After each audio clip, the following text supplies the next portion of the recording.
fighting piracy, which again is an organized cyber crime, requires a more holistic approach, both on the defense side. So you have to protect your service, you have to protect your content, you have to make sure that the people that are accessing your service are the ones that are paying. But on the other hand, fighting pirates or piracy operations, the commercial operation of it in their own turf. Welcome to 20-Minute Leaders. Just sit back, relax, and learn from the leaders of today. It's a journey. Each one is different, unique, inspiring. Let's get started. This episode is powered by J Ventures, a community-driven VC fund in Silicon Valley, in partnership with Leumitech, sponsored by Homeward Ventures, Hippo Insurance, Upwest Labs, Synergy Global, Hillel at Stanford, Leap, Birthright Excel, Serona Partners, and in media partnership with CTech. Welcome to 20-Minute Leaders. Meet Yael Fainaro, EVP of Security, Synamedia Israel. Yael is an Executive Vice President of Synamedia Security Business and the head of Synamedia Israel. Synamedia is a leading technology company working with the world's leading streaming platforms, studios, and sports leagues to protect their content from industrialized piracy and to provide consumers the best possible experience for consuming the video content. Yael has more than 25 years of experience in the technology industry in the areas of strategy, M&A, innovation, business development, and post-merger integration. Prior to joining Synamedia, Yael served as Vice President of Corporate Development of CyberArk Software, where she was responsible for leading the company's strategy and for generating new growth activities through organic and inorganic initiatives. Yael Fainaro, welcome to 20-Minute Leaders. Thank you so much for joining me. How are you? I'm very well, thank you. Thank you for having me. I'm really excited to talk to you about your career. You have such an incredible journey. From doing the corporate development and investor relations at NDS Group PIC, and then being a director within Cisco, and vice president of strategy and IR at Fruiterum, and then VP corporate development at CyberArk. I have to understand all these different positions, but now most recently executive vice president of security at Synamedia, and obviously before that also senior vice president of corporate development. Now looking at the entertainment world and monetization and video, Yael, what's common about everything you've done here? If you had to draw sort of a line between these different positions in your career, how do you sort of describe it to yourself?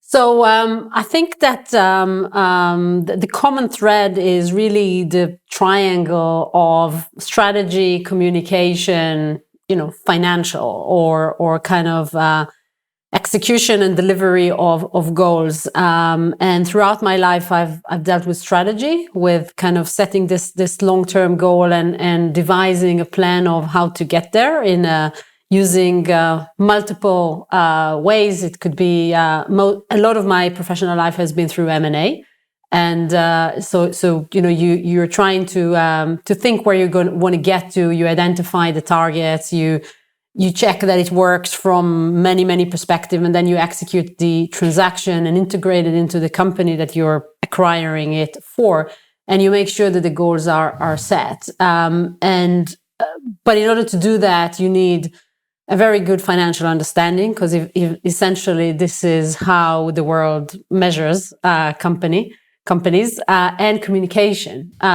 both external, to communicate to the world what you're doing, to communicate the story, the vision, but also most importantly, and that's kind of what I'm mostly dealing in the last probably 3 years at Synamedia, is also internally, and making sure that the people that are supposed to deliver the vision and make it happen and make it a reality, they're behind you. And they understand why it's exciting vision. They understand what their role in making that vision a reality is, and basically just taking them with you on the journey. So it's really kind of strategy, communication, financial. That is kind of where I'm the common thread throughout my career. And you've obviously spent meaningful time at all these different companies that you've been a part of. What have been some of the things that have guided you towards deciding, where to spend such a big part of your career you've seen in some companies you spend 3, 4, 5 years. How do you decide which companies you're about to dedicate yourself for the long run? What are the factors there? Actually, it's quite simple. It's two very simple factors, not in that order of importance. One is an interesting industry, that something interesting is happening there.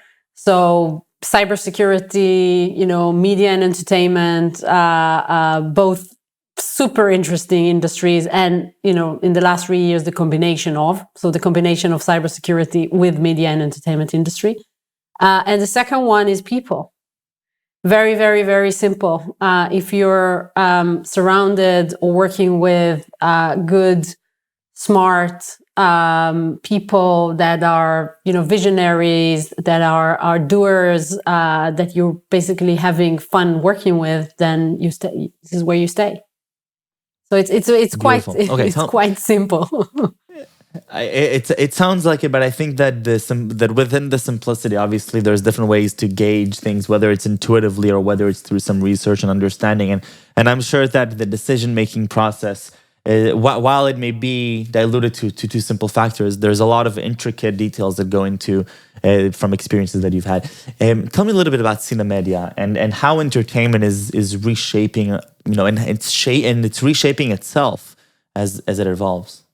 Absolutely. So the media and entertainment business has gone through massive transformation in the last probably 6 to 7 years, and an accelerated one over the last 3 years. COVID helped massively to accelerate, like many other things that it has done. It accelerated the revolution also in the media entertainment in moving it from broadcast, cable, satellite, mostly to streaming.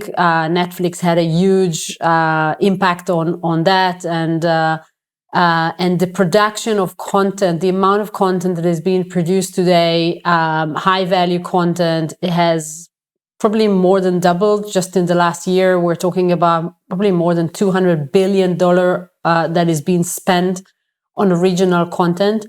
And that amazing content, which we all enjoy watching and we all kind of love, and it fills our time with fun, needs to be monetized, right? So how is it monetized? The business model in the past was very simple. I produce high value content. I license it to a Yes or a Sky or a Comcast or whoever that is in that particular country. They pay me a carriage fee or something for my channel or for my content. That model is not available anymore, for many reasons. One, pay TV is just not as popular, and B, the content owners want the direct relationship with the consumers. They want to feel them and to monetize the content directly. So most of them go D2C or direct to consumer, and they set up their own streaming platforms, which of course causes the fact that you have so many different platforms. And if you wanted to watch the content you watch, you need to have 5, 6, 7 different subscriptions, all with different passwords, all with different user experiences, so you're viewing as a consumer much better content, but your experience has been impacted significantly. And tell me a little bit more, Yael, because you touched a fascinating point here for me. The relationship that brands want with consumers, more of a D2C approach rather than the ones they may have had in the 90s or early 2000s, where it was pretty indirect. So absolutely. I mean, they all understand that the way of the future is to have engagement with the content, and in many cases also with other things that they have. Like if you think, a Disney is a brand, HBO, Warner is a brand. They have parks, they have movies, they have series, they have merchandise, they have many things. Amazon, right? I mean, they have the Amazon service, the e-commerce service, and then they have the Amazon Prime as the content. Apple has a big ecosystem, and content is part of that. And they, and we see that also with, in India, in many places around APAC and in Europe, where they all understand that the only way for them is to have a direct connection link with the end consumers to understand what they want, and to be able to monetize it either through subscription, through advertising, through pay-per-view, through merchandise, through the whole ecosystem that they want to build around it. Of course, you can extrapolate that and think metaverse and where it could go, gaming, a bigger, more more broad relationship that the brands will have with their end consumers, and Right. that of course is driven by technology, right? 100%, and I guess this is where Synamedia comes in, right? Yes. So Synamedia comes in three different places in this transformation that the media industry goes through. One has to do with the distribution of the content. I mean, you have a lot of content. You want to distribute that. You want the user experience to be excellent. And when you're watching a football game or basketball game or whatever your favorite sport is, you want to watch it near real time. And while in satellite and cable it was fairly easy to do because the latency was quite the technology was that just allowing you to do that, in IP distribution it's harder to do. So we invest a lot, and we have a lot of technology that deals with the distribution of the video to end consumers and the whole user experience around that. So how fast, how well can I find the content? The whole aggregation of it from different platforms. So again, I can find everything in one place. I can access it from one place. That's the whole distribution and kind of user experience.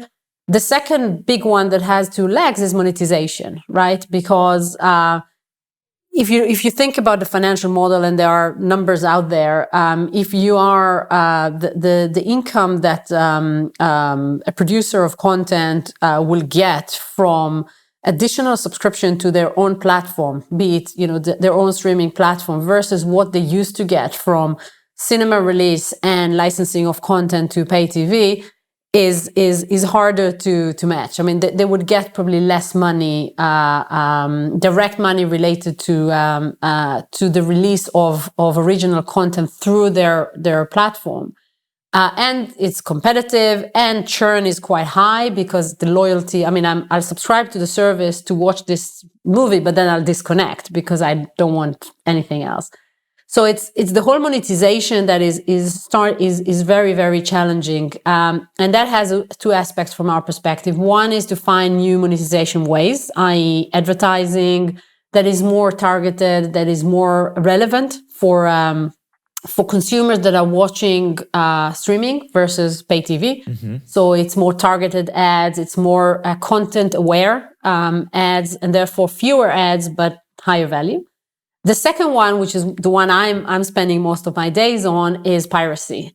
So piracy is unlike what we like to think about, young people sitting in the basement and kind of peer-to-peering content.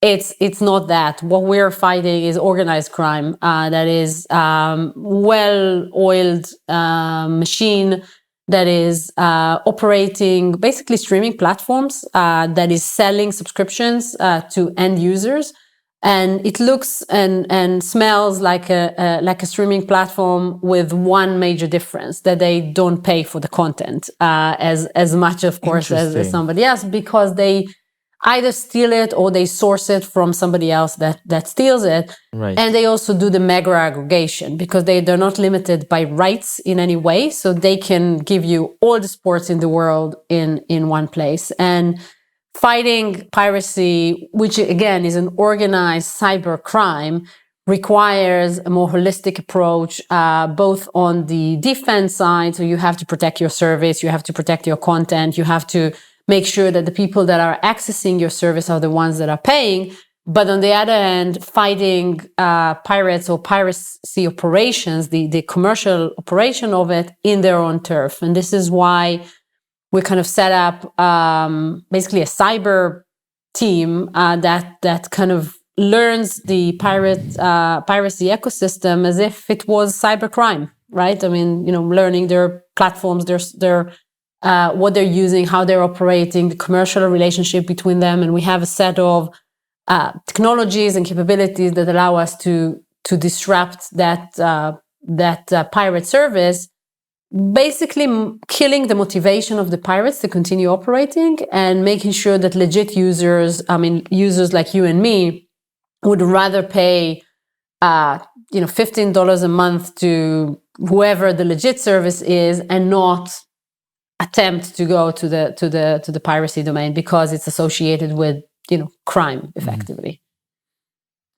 So as you're building these products and it sounds like you're also at this inflection point and deep at the core of the shift in consumer behavior and shift in the way that media is being consumed by consumers around the world, because you have to have a true deep understanding and looking into the future. What factors of consumer behavior do you need to take into account today, in the early 2022, as you're, an executive within Synamedia? What kind of questions do you need to be asking in order to make sure that you're continuously on top of the game, besides, of course, the whole issue of the cyber crimes, which are, of course, not a new phenomena. I remember uTorrent from years ago. I think it's just accelerated, obviously, because now the aggregations are pretty much more accessible, given that there's much more content.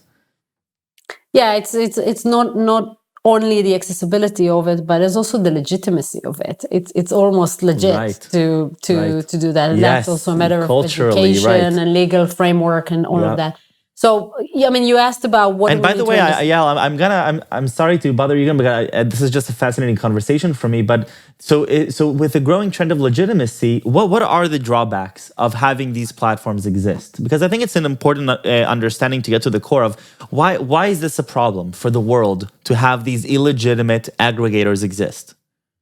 So in very, very simplistic terms, if I'm investing, $10 billion in content, or even, $1 million to produce a piece of content, and in order to get the return of it or to justify the investment, I need to get, 3x, 4x, and I can't get it because other people are monetizing that asset that I've invested in, then it's just the economics don't work for the long term. Now, of course, we have in our mind the content owner, like the Disney or the sports. We deal a lot with sports. Yep. So you say, okay, so they'll make a bit less money from their rights. But what happened is that there's a whole ecosystem that is impacted behind that content in the series and in the movies. It's the actors, it's the producers, it's the studios and all of that. And in sports, it's the fees from the licensing of the media rights funds the clubs.